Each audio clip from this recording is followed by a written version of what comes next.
Welcome back, everyone, to Not Your Advisor with NYU Grad on Tuesday, April 9th. Wow, we made it one more day. Uh, the end of the world did not happen after the eclipse, and we're all in good shape. So, welcome back. Lots to cover, but it's going to be, how should I explain? A lot to cover, but less frequency of coverage. And I'll explain why. If I had to sum up the action today, uh, literally, I actually posted on Substack Notes. You should follow me there. If you don't already, I post intraday notes for free members as well as send out private chats to the premium members. But we basically had in the morning NVIDIA breaking below that $850 level, which I've been pumping out the charts. It says fear is the mind killer ever since I saw Dune 2. And I noted that there was only like two roads here on, which way we can go. It was either going to be NVIDIA after breaking the $850 level was number one, rises above 850 while the VIX gets smashed, or the other fork in the road would be we keep selling off. I posted this like around 10:53 a.m. I also have posted around 10:23 a.m. that we were just at the cusp of breaking that $850 barrier. So definitely follow me on Substack Notes. And once that 850 barrier broke, it was like a fulcrum. And I noted that once we break that, if we break that, all hell was going to break loose. And it did. Everything sold off. Every risk asset, every stock, every indice sold off after that 850 level got broke. And, just like how you and I put stop losses on our trades or investments, Wall Street has trigger points for institutional buying and selling with their computer algorithms. And I've suspected that level was going to be one, and it was. However, the other part of the story of the day was we were selling off really hard. And basically, at the end of the day, like around 3:15, FOMC member Bostic spoke to like Yahoo News, and he said the obvious. He was like, well, if inflationary pressures ease or we see progress in our inflation target, we'll cut sooner, which is verbally the opposite manure of the Minneapolis Fed president member last week that said if we don't see progress in inflation, we may not cut at all.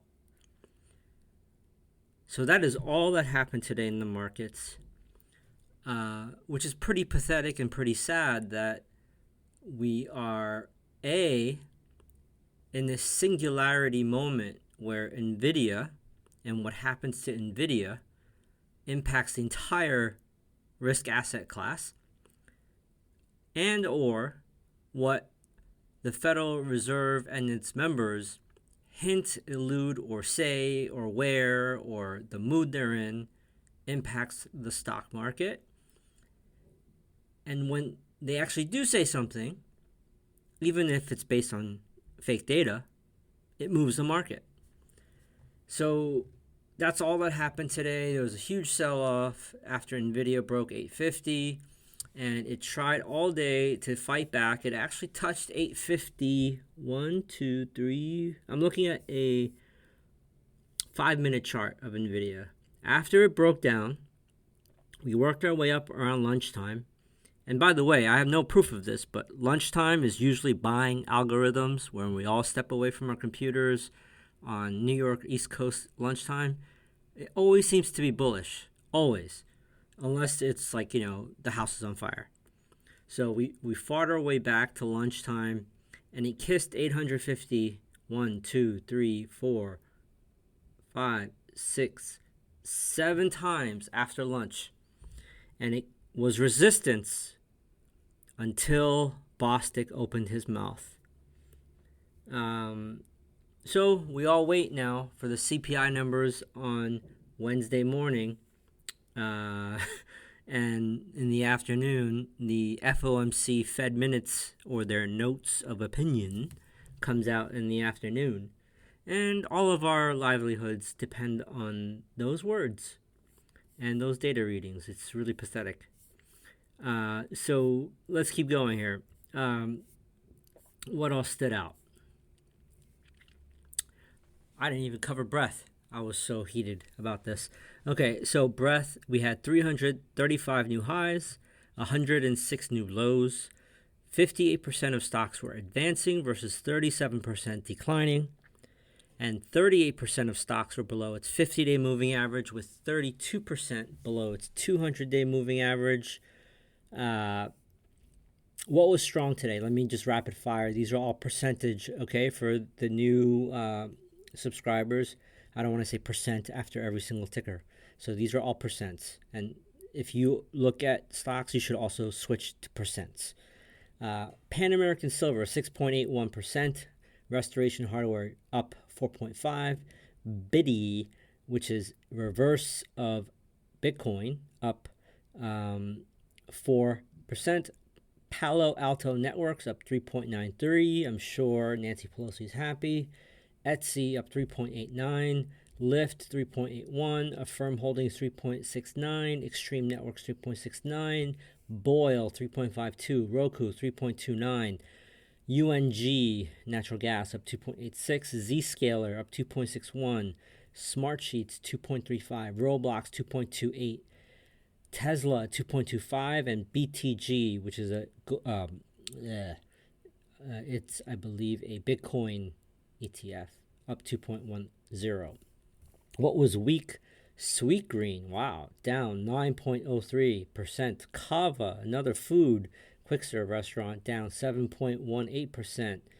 Coinbase down 5.46%. MicroStrategy down 4.76%. ACMR 4.58%. FBTC Bitcoin ETF down 4.01%. IBIT Bitcoin ETF down 3.96%. BRRR down 3.93%. ARKB Bitcoin ETF down 3.91%. BTCO Bitcoin ETF down 3.87%. DRV is bearish real estate down 3.65%. Crocs down 3.4%. Bitfarms 3.2%. Natural gas down 2.79%. It's so curious to me. If anyone knows why natural gas and Boyle are trading inversely of each other, please let me know. It's something I don't really understand. Boyle and UNG trade up, but then natural gas trades down. I'm not a commodities or natural gas expert. If someone knows, please comment. Dell down 2.69%. SMCI down 2.62%. Reddit down 2.49%.